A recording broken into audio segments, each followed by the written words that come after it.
Hello everyone. Indian government reservation விமென்ஸ்க்குன்னு கொண்டு வர போறாங்க.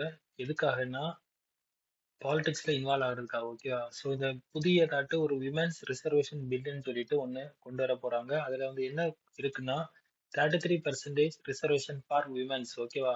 இதுல என்ன லோக்சபா இல்ல. அதாவது நமக்கு வந்து லோக்சபா ராஜ்யசபான்னு ரெண்டு அவைகள் இருக்கு. அதுல வந்து லோக்சபால வந்து 33%. ஓகேவா? 33%, 33% வந்து விமென்ஸ் வந்து அந்த லோக்சபால இருக்கணும். அதுக்காக கொண்டு வர போறாங்க. இன்னைக்குள்ள டேட் வந்து பாத்தீங்கன்னா 14/4/2026.